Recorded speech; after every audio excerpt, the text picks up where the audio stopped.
ఓం నమః శివాయ.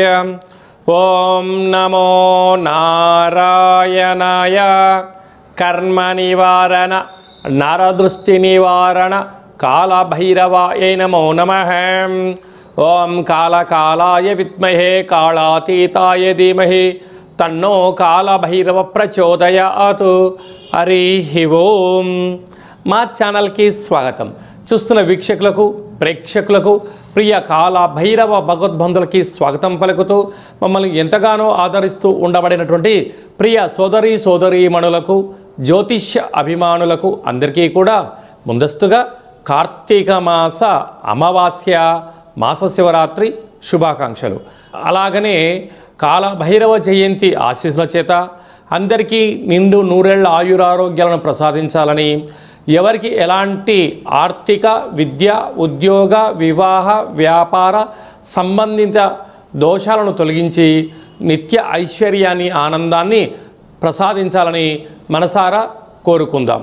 16/11/2025 నుండి 30/11/2025 వరకు పుట్టినటువంటి వారందరికీ ముందస్తుగా జన్మదిన శుభాకాంక్షలు. ద్వాదశ రాశుల్లో గ్రహ గమనాల్ని వీక్షింపచేద్దాం. కర్కాటక రాశిలో దేవగురు బృహస్పతి సంచార స్థితి, సింహరాశిలో కేతు సంచార స్థితి, తులారాశిలో శుక్ర సంచార స్థితి స్వక్షత్రకారకుడు, వృశ్చిక రాశిలో రవి భగవానుడు మరియు కుజుడు స్వక్షత్రకారకుడు మరియు బుధుడు కూడా అక్కడే సంచార స్థితి, త్రిగ్రహ సంచార స్థితితో ద్వాదశ రాశుల్లో గ్రహ గమనాలు ఈ విధంగా ఉన్నాయి. మిథున రాశి వారికి గ్రహ సంచార స్థితి యోగం కలగాలి అన్నట్లయితే ఈ మాస శివరాత్రి రోజున పోలి అమావాస్య సందర్భంగా మహాదేవుడిని స్మరణ, ధ్యానము, దానము, పూజ వలన ఎలాంటి యోగం కలుగుతుందో ఈ వీడియోలో సవివరంగా సంపూర్ణంగా తెలుసుకుందాం. మిథున రాశిలో ఏ నక్షత్రాలు వస్తాయి అనగా మృగశిర నక్షత్రంలోని 3వ పాదము, 4వ పాదము, ఆరుద్ర నక్షత్రంలోని 4 పాదాలు, పునర్వసు నక్షత్రంలోని 1, 2, 3 పాదములు కలిపితే మిథున రాశి. రాశాధిపతి బుధ భగవానుడు. 12 సంవత్సరముల తర్వాత మిథున రాశి వారికి జలరాశిలో మిత్రస్థానంలో దేవగురు బృహస్పతి సంచారం చేయడం వలన పట్టిందల్లా బంగారం అవ్వడం, ఆధ్యాత్మిక చింతన, దేవతారాధన, సత్ప్రవర్తన, నియమ నిష్ఠ వలన, దానం వలన ఐశ్వర్యంకి, ఆనందానికి మీరు దగ్గర కాబోతున్నారు. మీకన్నా అదృష్టవంతులు ఎవరు లేరు అని చెప్పి కూడా గమనించగలగాలి. అలాగనే తృతీయంలో కేతు సంచార స్థితి ఉండడం వలన వీలైనంత వరకు మౌనం, సత్ప్రవర్తన, గురువులతో, తల్లిదండ్రులతో, పార్ట్నర్షిప్ వ్యవహారాలు చేసేవారందరితో వీలైనంత వరకు అనుకూలతమైన వాతావరణాన్ని ఏర్పాటు చేసుకోగలిగితే చాలా మంచి కాలము అని చెప్పి గమనించగలగాలి. పంచమ స్థానంలో శుక్రుడు స్వక్షత్రకారకుడు అవడం వల్ల నూతనంగా వివాహమైన వారికి పుత్ర, పుత్రిక, సంతాన యోగము, చదువులు, అభివృద్ధి, బంగారు ఆభరణాలు, వివాహ ప్రయత్నాలు కలిసి అవడం జరుగుతుంది. 6వ స్థానంలో ఆత్మకారకుడు రవి, రుణరోగ శత్రుకారకుడు కుజుడు, బుద్ధికారకుడు బుధుడు సంచారము చేయడం వలన దయచేసి అప్పులు ఇవ్వద్దు, అప్పులు కూడా తెచ్చుకోవద్దు. వీలైనంత వరకు ఖర్చులను తగ్గించుకొని ప్రణాళికాబద్ధంగా మీరు ముందుకు వెళ్ళగలిగితే అనేక రకాలమైనటువంటి ఇబ్బందులను మనోధైర్యం చేత ఎదుర్కొని ఆనందకరమైన జీవితాన్ని పొందగలరు. భాగ్యస్థానంలో రాహు, రాజ్యస్థానంలో శని భగవానుడు సంచారం చేయనప్పుడు వీలైనంత వరకు మహాదేవుడి యొక్క స్మరణ, ధ్యానము యోగదాయకం. ఇలాంటి కాల సమయంలో ఆ కాళభైరవ స్వామి స్మరణ, మహాదేవుడి దగ్గర విశేషమైనటువంటి పెసర పప్పుతో లేకపోతే పెసరపిండితో చేసినటువంటి దీపాన్ని ఏర్పాటు చేసుకొని ఆ పెసరపప్పును పిండిగా ఏర్పాటు చేసి అందులో నువ్వుల నూనెను కానీ ఆముదాన్ని కానీ వేసి ఆ యొక్క దీపాన్ని, పిండి దీపాన్ని దానం చేయగలిగినట్లయితే మంచి బుద్ధి, మంచి జ్ఞానము, సత్ప్రవర్తన మీ సొంతం అవుతుంది. అలాగనే మార్కెటింగ్ రంగంలో ఉండబడిన వారు, అలాగనే అనేక రకాలమైనటువంటి పనులు చేసేటువంటి వారు, రియల్ ఎస్టేట్ వ్యాపారస్తులు, ఆధ్యాత్మిక చింతన, వ్యవసాయ సోదరీమణులకు, మీడియేటర్ రంగంలో ఉండబడిన వారికి ఇది చాలా సువర్ణ అవకాశం అని చెప్పి గమనించాలి. నవంబర్ మాసంలో ముఖ్యమైన పండుగల గురించి క్లుప్తంగా సవివరంగా సంపూర్ణంగా తెలుసుకుందాం. మనకు 18వ తారీఖున సోమవారము మాస శివరాత్రి విశేష సందర్భంగా కార్తీక మాసంలో మనం ఏ రోజైతే ప్రాఢ్యమి నుంచి మాస శివరాత్రి వరకు పూజ చేసుకోలేనటువంటి వారందరూ కూడా మహాదేవుడికి రుద్రాభిషేకము, ఒక దీపాన్ని ఏర్పాటు చేయడము, సాలగ్రామ దానము, స్వయంపాక దానం చేయడం వల్ల మహాదేవుడి యొక్క ఆశీస్సులు ఉంటాయని చెప్పి గమనించగలగాలి. అలాగనే 20వ తారీఖున మనకు గురువారము విశాఖ నక్షత్ర సందర్భంగా పోలి అమావాస్య సందర్భంగా మనము వెన్నతో దీపాన్ని పెట్టడం వలన మహాదేవుడి యొక్క కృపకటాక్ష వీక్షణ కలిగి సంపూర్ణ నిండు నూరేల ఆయురారోగ్యాలని ప్రసాదించడం జరుగుతుంది అని చెప్పి గమనించాలి.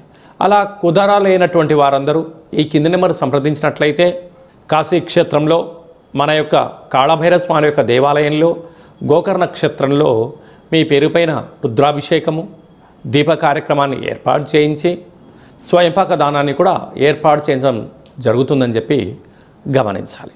అలాగనే మనకు మార్గశీర్ష మాస శుద్ధ అష్టమి కాళభైరవ జయంతి కనుక కాళాన్ని శాసింపజేసే శక్తి కాళభైరవ స్వామివారికి ఉంటుంది. కనుక స్వామివారి యొక్క ఆశీస్సుల వలన స్మరణ ధ్యానము స్వామివారిని చేయడం వలన దర్శించడం వలన సకలమైనటువంటి వాస్తు దోషము, నరదృష్టి, తంత్రదృష్టి, తాంత్రిక దృష్టి సకల దోషాలు తొలగిపోయి ఐశ్వర్యాన్ని భగవంతుడు ప్రసాదిస్తాడు అని చెప్పి కూడా గమనించగలగాలి.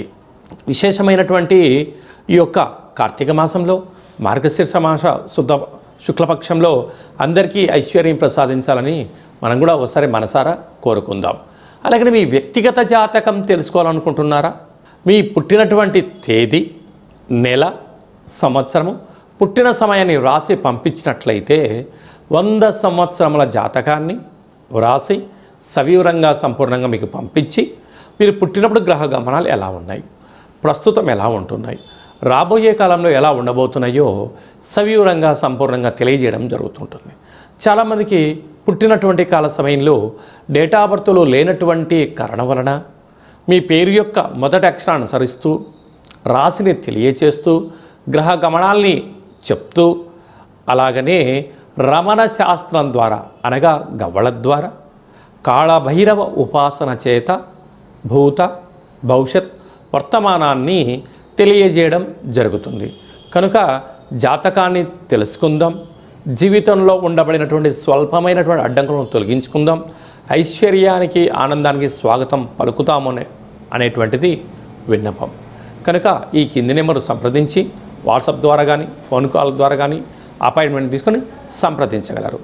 అందరికీ ఈ యొక్క కార్తీక మాసంలో మార్గశీర్ష మాసంలో అద్భుతమైన ఇంకనూ విజయం సాధించగలగాలి అన్నట్లయితే ఈ యొక్క పాత్రను కాళభైరవ స్వామి వారికి అక్షయ పాత్ర అంటారు. అంటే అక్షయము అనగా నశించబడినటువంటిది. అలాగే మనము ఇంట్లో పెట్టుకొని పూజామందిరంలో పెట్టుకొని లేదా వ్యాపార సంస్థలో పెట్టుకొని ఇలా ఒకసారి శబ్దం చేస్తే ఓంకార శబ్దం రావడం జరుగుతుంది.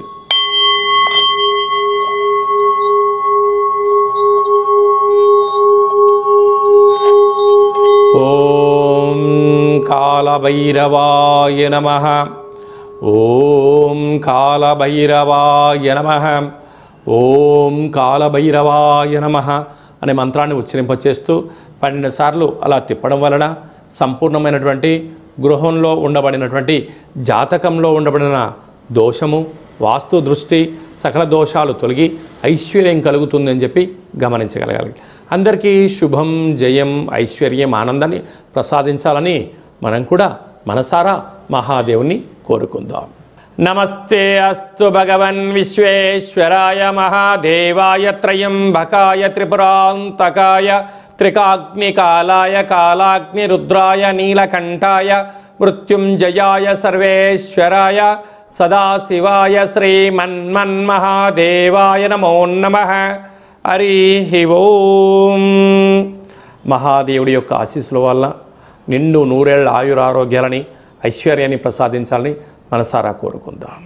శతమానం భవతు శతాయు పురుష సతేంద్రియ ఆయుష్యేవేంద్రియే ప్రతిష్టతి ధనం ధాన్యం బహుపుత్రలాభం శత సంవత్సరం దీర్ఘమాయు సర్వే జనా సుఖినో భవంతు లోకా సమస్తా సుఖినో భవంతు సర్వం కాళభైరవ దేవతార్పణమస్తు. హరి ఓం. ఈ వీడియో మీకు నచ్చినట్టయితే లైక్ చేయండి, షేర్ చేయండి. ఆధ్యాత్మిక భక్తి సమాచారాన్ని భగవద్బంధులకు, మిత్రులకు, స్నేహితులకు చేరవేయండి. హిందూ ధర్మాన్ని కాపాడండి.